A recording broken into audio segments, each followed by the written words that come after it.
Hello friends, welcome to our YouTube channel bachelor education place. इस video में मैं आपको 1911 ईस्वी की चीन की क्रांति के बारे में बताऊंगा। इससे पहले वाला वीडियो में मैं आपको अफीम युद्ध तथा टाइपिंग विद्रोह और बक्सर विद्रोह के बारे में बता दिया हूं। यदि आप उन वीडियो को नहीं देखे हैं तो प्लेलिस्ट में जाकर उन वीडियो को पहले देख ले, ताकि यह वीडियो आपको अच्छी तरह समझ में आएगा, क्योंकि सभी वीडियो एक दूसरे से क्या रिलेटेड है। तो चलिए देखते हैं 1911 ईस्वी की चीन की क्रांति।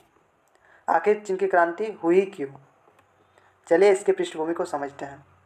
1899 में बक्सर विद्रोह असफल रहा, परंतु इस विद्रोह ने 1911 ईस्वी की चीन की क्रांति की नींव खड़ी कर दी तथा जनता में मंचू सरकार के खिलाफ लगातार असंतोष की भावना बढ़ती जा रही थी, जिस कारण लोग कमजोर मंचू सरकार को सत्ता से उखाड़ फेंकना चाहते थे। इसी कारण चीन की क्रांति आरंभ हो गई। चूँकि हुआ क्या, 1899 में क्या हुआ, बक्सर विद्रोह हुआ था जो असफल हो गया। परंतु इस विद्रोह के कारण क्या किया, परंतु इस विद्रोह के कारण 1911 ईस्वी की क्रांति की नींव खड़ी हो गई तथा जनता में मंचू सरकार के खिलाफ क्या लगातार असंतोष की भावना बढ़ती जा रही थी, जिस कारण लोग क्या करना चाहते थे, कमजोर मंचू सरकार को सत्ता से हटाना चाहते थे। इसी कारण चीन की क्रांति आरंभ हो गई। तो चलिए देखते हैं चीन की क्रांति के कारण। देखिए, पहला कारण क्या है, चीन में विदेशी हस्तक्षेप का बढ़ना। चीन में क्या विदेशियों का हस्तक्षेप बढ़ने लगा। चीन में बक्सर विद्रोह के बाद इंग्लैंड, अमेरिका, फ्रांस, रूस, जापान जैसे देशों का हस्तक्षेप बढ़ने लगा। चीन में क्या हुआ, बक्सर विद्रोह के बाद क्या हुआ, इंग्लैंड, अमेरिका, फ्रांस, रूस, जापान जैसे देशों ने क्या किया, चीन में क्या किया, व्यापारिक हस्तक्षेप करने लगे। इन देशों ने चीन के साथ संधि कर अपना प्रभुत्व स्थापित कर लिया तथा क्या व्यापारिक हस्तक्षेप कर लिया तथा चीन के साथ क्या संधि कर अपना प्रभुत्व मतलब अपना शासन स्थापित करने लगे।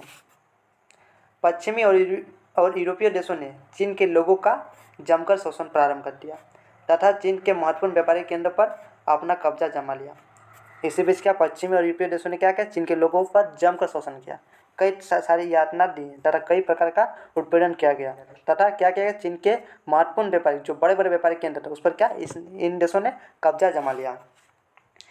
चीन की सरकार नाम मात्र सरकार थी तथा चीन के सभी फैसले विदेशी ताकत ही करते थे तथा चीन की सरकार क्या एक नाम मात्र सरकार थी। बाद बाकी जितना भी फैसला लेना होता था वे सब विदेशी ताकत ही लेते थे। यह देखकर जनता में असंतोष की भावना बढ़ गई और चीनी सरकार और विदेशी ताकत को देश से बाहर निकालना चाहते थे। यह देखकर क्या कि जनता में असंतोष की भावना बढ़ने लगी थी और जनता चीनी सरकार को सत्ता से तथा विदेशियों को अपने देश से बाहर निकालने के लिए क्या विद्रोह प्रारंभ करती है, बाहर निकालने के विद्रोह प्रारंभ करती है। तो चलिए देखते हैं चीन की क्रांति का अगला कारण। देखिए, दूसरा कारण क्या है, मंचू सरकार के प्रति घृणा। मंचू सरकार विदेशी ताकतों की मदद से चल रही थी, यानी मंचू सरकार जो थी ना वो कमज़ोर हो गई थी, उसके बाद अपना कोई ताकत नहीं था, वह विदेशी ताकत के सहारे से ही अपना शासन व्यवस्था चला रही थी, जिस कारण देश में होने वाले विद्रोह को दबाने के लिए विदेशी ताकतों का सहारा लेते थे। जिस कारण देश में यदि कोई भी विद्रोह होता तो वे खुद से दबा नहीं पाते थे, वे उसे दबाने के लिए विदेशी ताकतों की सहायता लेते थे, जिससे देश में विदेशी ताकतों की मनमानी का विद्रोह भी नहीं कर पाते थे, जिस कारण क्या विदेशियों का भी वे विद्रोह नहीं कर पाते थे तथा सरकार की इस कमजोरी का पता देश की जनता को हो गई तथा सरकार की इस क्या कमजोरी का पता देश की जनता को हो गई कि सरकार कितना कमजोर हो, अपने से कुछ काम ही नहीं कर पा रहा, कुछ भी यदि उसको काम करना हो तो वह विदेशी ताकत पर ही निर्भर है। यह इसकी कमजोरी का पता जनता को पड़ गया और वे समझ चुके थे कि यह सरकार देश की रक्षा नहीं कर पाएगा, क्योंकि यह सरकार विदेशी ताकतों की कठपुतली बन चुकी है। अर्थात जैसा विदेशी ताकत बोलेगा वैसा ही यह सरकार करेगा, अपना कोई वजूद नहीं है। इन कारणों से चीन जनता का सरकार के प्रति घृणा बढ़ता चला गया। इन कारणों से क्या चीन की जनता का सरकार के प्रति क्या घृणा बढ़ता चला गया। क्रांति का तीसरा कारण क्या है, जनसंख्या में वृद्धि। 20वीं शताब्दी की शुरुआत तक चीन की जनसंख्या में तेजी से वृद्धि होने लगी थी। जैसे ही क्या 20वीं शताब्दी प्रारंभ हुआ, चीन की जनसंख्या क्या बहुत ही ज़्यादा तेजी से वृद्धि होने लगी थी। 1911 तक चीन की आबादी में लगभग 5 करोड़ की वृद्धि हो गई तथा 1911 तक आते आते चीन की आबादी में लगभग 5 करोड़ की वृद्धि हो गई। परंतु चीन की सरकार ने जनसंख्या वृद्धि के अनुसार ना कृषि का उत्पादन बढ़ाया और ना ही आवश्यक संसाधनों को बढ़ाने की कोशिश की। परंतु चीन की सरकार ने जैसे जैसे जनसंख्या बढ़ रहा था उस हिसाब से ना तो कृषि का उत्पादन बढ़ाया और ना ही क्या आवश्यक संसाधनों को बढ़ाने का कोशिश किया। नतीजा क्या हुआ, देश में खान पान की वस्तु से लेकर अन्य दैनिक वस्तुओं की कमी हो गई। चूँकि क्या जनसंख्या बढ़ रहा था, लेकिन चीनी सरकार क्या कृषि का उत्पादन भी नहीं बढ़ाया और आवश्यक वस्तुओं का सप्लाई भी नहीं किया, जिस कारण क्या दैनिक वस्तुओं की क्या कमी हो गई, जिस कारण देश में भूखमरी, भ्रष्टाचार, गरीबी जैसी समस्या पैदा होने लगी। क्योंकि उनके पास खान पान नहीं था, दैनिक वस्तुओं की कमी हो गई थी, जिस कारण क्या भूखमरी बढ़ गया, भ्रष्टाचार बढ़ गया, गरीबी जैसी समस्या पूरे देश में क्या पैदा होने लगी थी। तथा लोग अपनी ज़रूरत की वस्तुओं को पूरा करने के लिए लूटपाट, चोरी आदि काम करने लगे थे, जिस कारण उनके पास वो अपनी आवश्यकता को पूर्ति करने का कोई साधन नहीं बचा था, जिस कारण वे लूटपाट, चोरी आदि काम करने लगे थे। सरकार इन सबसे निपटने में असफल रही, जिस कारण लोगों में असंतोष की भावना बढ़ती चली गई। और चूँकि हुआ क्या, जनसंख्या बढ़ रहा था, लेकिन सरकार ने क्या उनकी ज़रूरतों की वस्तुओं का सप्लाई नहीं कर पाया, जिस कारण क्या हुआ, खान की वस्तुओं की कमी होगी तथा दैनिक वस्तुओं की क्या कमी होगी तथा जिस कारण क्या भूखमरी, भ्रष्टाचार, गरीबी जैसी क्या समस्या पैदा होने लगी तथा लोगों के पास अपनी आवश्यकता को पूरा करने के लिए दूसरा कोई साधन नहीं बचा था, जिस कारण लोगों ने क्या क्या लूटपाट, चोरी आदि काम करना प्रारंभ कर दिया। तथा सरकार ने क्या इनको रोकने में असफल हो गई, असफल रही, जिस कारण के लोगों में क्या असंतोष की भावना बढ़ती जा रही थी और वे चीनी सरकार के विरुद्ध विद्रोह करती है। चौथा कारण प्राकृतिक आपदाएं। चीन में 1910-11 में कई नदियों में भीषण बाढ़ आई थी। चीन में जो था ना वो 1910 और 11 में क्या कई सारी नदियों में क्या भीषण बाढ़ आई। इतिहासकार के अनुसार पिछले 40 वर्षों के इतिहास में यह सबसे विकराल और भयानक बाढ़ था। इतिहासकार का मानना था ना कि पिछले 40 वर्षों के इतिहास में यह जो बाढ़ था ना वह सबसे विकराल और भयानक बाढ़ था। इस विकराल और भयानक बाढ़ के कारण काफ़ी ज़्यादा मात्रा में जान माल की क्षति हुई। इस बाढ़ के कारण क्या हो बहुत ही अधिक मात्रा में क्या जान माल की क्षति हुई तथा लाखों लोग बेघर हो गए तथा लाखों लोगों को क्या अपने घर से हाथ धोना पड़ा अर्थात उनके घर क्या नष्ट हो गए। मंचू सरकार इस गंभीर संकट का सामना ना कर सका, जिस कारण जनता में असंतोष की भावना फैल गई। मंचू सरकार क्या इस समस्या को समाधान नहीं कर पाया, जिस कारण क्या जनता के मन में आक्रोश बढ़ता गया तथा मंचू सरकार के खिलाफ विद्रोह प्रारंभ कर दिया। तो प्राकृतिक आपदा भी चीन की क्रांति का मुख्य कारण बना। देखिए चीनी क्रांति का पांचवा कारण क्या है, प्रवासी मजदूर वर्ग का प्रभाव।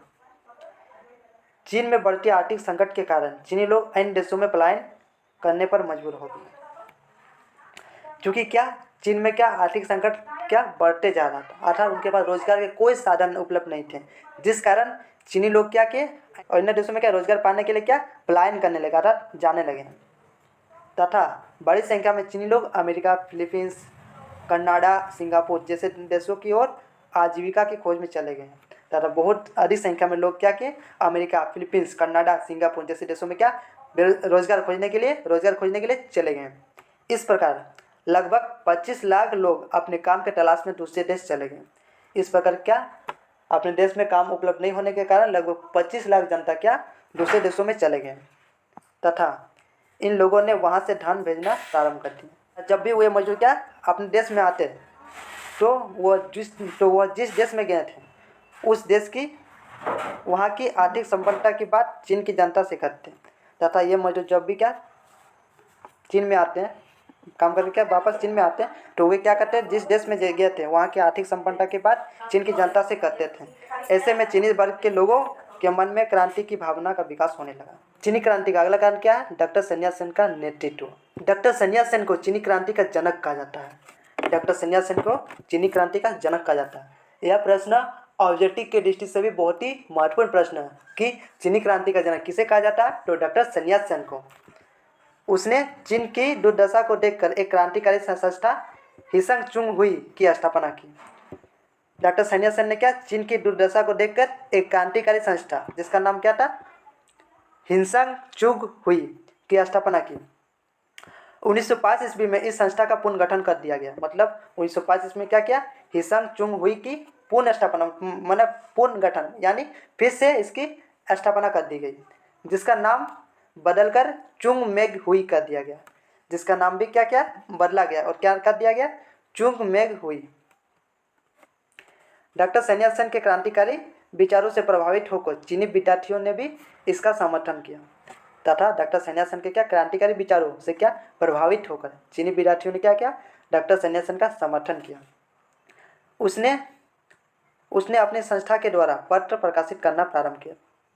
इस पत्र में क्रांतिकारी विचारों को फैलाया तथा लोगों को क्रांति करने के लिए प्रेरित किया। तो चीनी क्रांति में डॉक्टर सन्या सेन का क्या नेतृत्व रहा? उसे क्या चीनी क्रांति का जनक कहा जाता है। उसने क्या पहले चीनी दुर्दशा को सुधारने के लिए उसने क्या किया?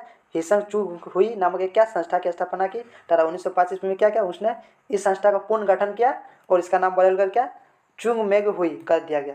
डॉक्टर सन्या सेन के क्या क्रांतिकारी विचारों से क्या विद्यार्थियों ने इसका क्रांतिकारी विचारों का क्या विद्यार्थियों ने समर्थन किया, जिस कारण इस संस्था ने क्या किया? एक पत्र प्रकाशित किया और इस पत्र के माध्यम से क्या किया? उसने अपने विचारों को जनता के समक्ष फैलाने का कोशिश किया तथा लोगों को क्रांति के लिए प्रेरित किया। तो चलिए देखते हैं चीनी क्रांति का अगला कारण। देखिए चीनी क्रांति का अगला कारण क्या? तत्कालीन कारण। 1909-11 के बीच पीकिंग के केंद्रीय सरकार के द्वारा अपनाई गई रेलवे निर्माण नीति और हाको की घटना इस विद्रोह का तत्कालीन कारण रहा। 1909 और 11 के बीच क्या पीकिंग के केंद्रीय सरकार द्वारा अपनाया गया रेलवे निर्माण की नीति और हाको की घटना चीनी क्रांति का तत्कालीन कारण बना। देखिए कैसे विदेशी द्वारा रेलवे लाइनों का निर्माण किया जा रहा था। इस बात का विरोध करने के लिए चीनी नागरिकों ने आंदोलन करना शुरू कर दिया। चूँकि चीन में जो रेलवे का निर्माण किया जा रहा था वह विदेशियों द्वारा किया जा रहा था, इसका विद्रोह करने के लिए चीनी नागरिक ने क्या आंदोलन प्रारंभ कर दिया। आंदोलन जब चरम सीमा पर था उस समय 10 अक्टूबर 1911 को हाको में रूसी बस्ती के एक घर में बम विस्फोट हो गया। जब यह आंदोलन क्या चरम सीमा में पहुंच गया था, मतलब बहुत ही हिंसक हो गया था, उस समय क्या हुआ 10 अक्टूबर 1911 को क्या हाको में स्थित एक रूसी बस्ती के घर में क्या बम विस्फोट हो गया। यह घर क्रांतिकारियों के बम निर्माण का अड्डा था और जिस घर में क्या बम विस्फोट हुआ वह क्रांतिकारियों के बम निर्माण का अड्डा था, अर्थात यहीं पर क्या इसी घर में क्रांतिकारी अपना बम का निर्माण करते थे। इस विस्फोट के बाद रूसी अधिकारियों ने तुरंत कार्रवाई करते हुए बहुत से क्रांतिकारियों को गिरफ्तार कर लिया। इस विस्फोट के बाद क्या क्या रूसी अधिकारियों ने क्या क्या तुरंत कार्रवाई किया और क्या क्या बहुत से क्रांतिकारियों को क्या गिरफ्तार कर लिया। इसके बाद क्रांतिकारियों ने वायसराय के दफ्तर में आग लगा दी तथा जवाबी कार्रवाई करते हुए क्रांतिकारियों ने क्या किया वायसराय के दफ्तर में आग लगा दी और क्रांति की आग भड़क गई। इस प्रकार क्या हुआ चीन की क्रांति हुई। तो देखिए तत्कालीन कारण क्या रहा। 1909 ईस्वी में क्या पीकिंग के केंद्रीय सरकार द्वारा क्या रेलवे निर्माण की नीति और हाको की घटना क्या हुआ चीनी क्रांति का तत्कालीन कारण बना, जिसके तहत क्या हुआ विदेशी क्या कर रहे थे रेलवे लाइनों का निर्माण कर रहे थे। इसका विरोध किसने किया? चीनी नागरिकों ने किया तथा आंदोलन प्रारंभ कर दिया। आज जब यह आंदोलन क्या चरम सीमा पर पहुंच गया था उस समय क्या हुआ 10 अक्टूबर 1911 को हाको में एक रूसी बस्ती के घर में क्या हुआ बम विस्फोट कर दिया गया। और यह जो घर था वो क्या था क्रांतिकारियों के बम निर्माण का एक अड्डा था, अर्थात क्रांतिकारी इसी घर में क्या अपना बम बनाते थे। इस विस्फोट के बाद क्या क्या रूसी अधिकारियों ने क्या क्या क्रांतिकारियों को गिरफ्तार करना आरंभ कर दिया, जिसके जवाबी कार्रवाई में क्रांतिकारियों ने क्या किया वायसराय के दफ्तर यानी ऑफिस को आग लगा दिया और इस प्रकार क्रांति की भावना पूरे देश में फैल गई और चीन की क्रांति होना तय हो गया। तो आज के लिए इतना ही। अगर वीडियो आपको अच्छी लगी हो तो ज़्यादा से ज़्यादा दोस्तों को शेयर करें और यदि हमारे चैनल पर नए हैं तो हमारे चैनल को सब्सक्राइब कीजिए ताकि आप हिस्ट्री ऑफ चाइना और जापान से रिलेटेड सभी वीडियो को सबसे पहले हमारे चैनल पर देख पाएंगे। तो वीडियो को अंत तक देखने के लिए आप सभी को धन्यवाद।